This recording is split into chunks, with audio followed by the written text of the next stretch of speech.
சரசஸ் சமையல். வாங்க இன்னைக்கு என்ன ரெசிபி பார்க்கலாம். சரசஸ் ஃபுட் ப்ராடக்ட்ஸ் பொடி வகைகள் தேவைப்படுறவங்க இங்கே கொடுத்துருக்க வாட்ஸ்அப் நம்பரில் காலை 10 மணி முதல் இரவு 7 மணி வரைக்கும் எங்களை காண்டாக்ட் பண்ணலாங்க. இதோட நாங்கள் எள்ளு பொடி, பருப்பு பொடி, அடை மிக்ஸ் எல்லாமே ரெடி பண்ணுறோங்க. அரைச்சி விட்ட முள்ளங்கி சாம்பார் தாங்க இன்றைக்கி ரெசிபி. அட்டகாசமாக இருக்குங்க. அரைச்சி விட்ட சாம்பார் செய்கிறதுக்கு நான் துவரம் பருப்பை பாருங்கள் இந்த மாதிரி நல்லா வேக வச்சு எடுத்து வச்சுக்கிட்டேங்க. மஞ்சத்தூள் எண்ணெய் விட்டு வேக வச்சுக்கணும். அதே மாதிரி இன்றைக்கி முள்ளங்கி சாம்பார் தான் செய்ய போகிறேன். அதனால் முள்ளங்கி இந்த மாதிரி நான் வதக்கி எடுத்து வச்சுருக்கேங்க. இது உருளைக்கிழங்கு வறுத்த வானலியில் வறுத்ததால் இந்த மாதிரி இருக்குது. நான் நல்லா வதக்கிட்டேங்க. அதே மாதிரி கடலெண்ணெய் விட்டு தான் வதக்கிக்கணும். ஒரு தக்காளி பெருசாக எடுத்திருக்கேன், சின்ன வெங்காயம் போட்டிருக்கேன். இப்போ நம்ம சாம்பாருக்கு அரைக்க தேவையான பொருட்கள் இப்போ நம்ம வறுத்துடலாங்க. நம்ம வறுக்கிறதுக்கு கொஞ்சமாக நான் கடலெண்ணெய் விட்டுக்கிறேங்க. 1 டீஸ்பூன் அளவுக்கு விட்டிங்கன்னா போதும். நான் மந்த்ரா கடலெண்ணெய் தான் விடுறேங்க.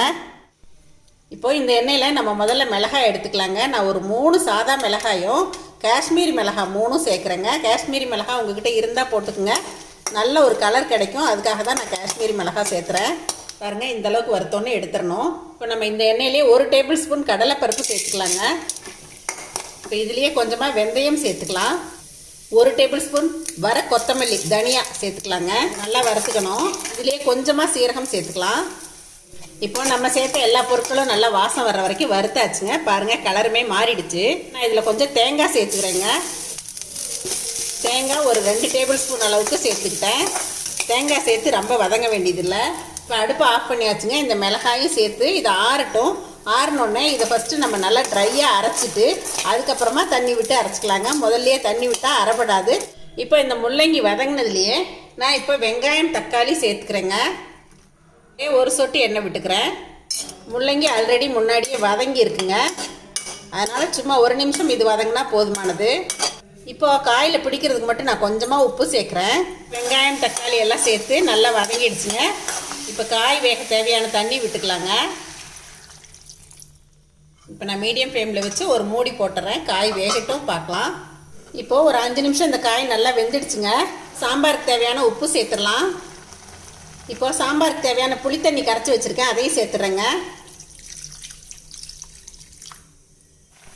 பாருங்கள், நான் அரைக்க கொடுத்த பொருட்கள் எல்லாம் இந்த மாதிரி நான் தண்ணி விட்டு அரைச்சி வச்சுருக்கேன். இது நல்லா பச்சை வாசம் போகட்டும், அப்புறம் நம்ம இதில் சேர்த்துடலாம். இப்போ நம்ம புளி ஊற்றுனதுக்கப்புறம் ஒரு 2-3 நிமிஷம் நல்லா பச்சை வாசம் போக கொதிச்சிருச்சுங்க. இப்போ நம்ம அரைச்சி வச்ச மசால் சேர்த்துக்கலாம். நம்ம அரைச்சி விட்ட பொருட்கள் எல்லாமே நல்லா வறுத்துருக்கோம். அதனால் இதை ஊற்றினதுக்கப்புறமா ரொம்ப நேரம் கொதிக்க வேண்டியதில்லை. ஒரு 2-3 நிமிஷம் கொதிச்சாச்சுன்னா நம்ம வேக வச்சுருக்கிற துவரம் பருப்பு சேர்த்துடலாங்க. இது கொதிக்கட்டுங்க. இப்போ மசால் சேர்த்து நல்லா கொதிச்சிருச்சுங்க. இப்போ நான் நல்லா வேக வச்சுருக்க துவரம் பருப்பு இதில் சேர்த்துடுறேங்க. இப்போ இதை நல்லா கலந்து விட்டுக்கலாம். இப்போ எல்லாமே சேர்த்ததுக்கப்புறம் கொதிக்க தேவையான அளவுக்கு கொஞ்சம் தண்ணி சேர்த்துக்கலாங்க. இது நம்ம அரைச்சி விட்ட சாம்பார் அப்படிங்கிறனால கொஞ்சம் நல்ல திக்னஸ் கிடைக்கும். அதனால் நீங்கள் தேவையான அளவுக்கு தண்ணி விட்டுக்கோங்க.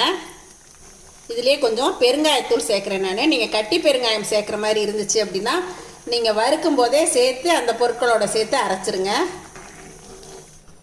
இப்போது எல்லாமே கலந்து விட்டதுக்கப்புறம் சாம்பார் நல்லா கொதிச்சிருச்சுங்க. உங்களுக்கு எந்த அளவுக்கு திக்னஸ் வேணுமோ அந்த அளவுக்கு நீங்கள் கெட்டியாவோ தண்ணியாவோ வச்சுக்கலாம்.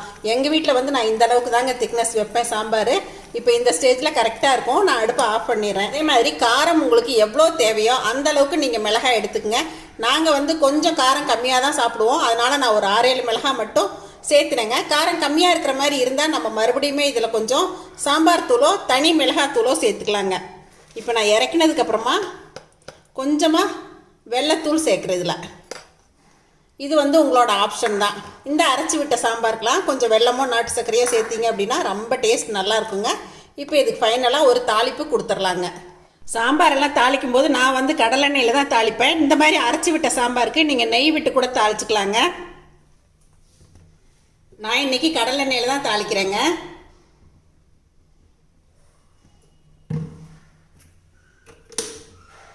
இப்போ தாளிக்கிறதுக்கு நான் கடுகு, காஞ்ச மிளகாய் சேர்க்குறேங்க. நான் எப்பயுமே காஞ்ச மிளகாய் தாளிக்க சேர்த்துவேன்.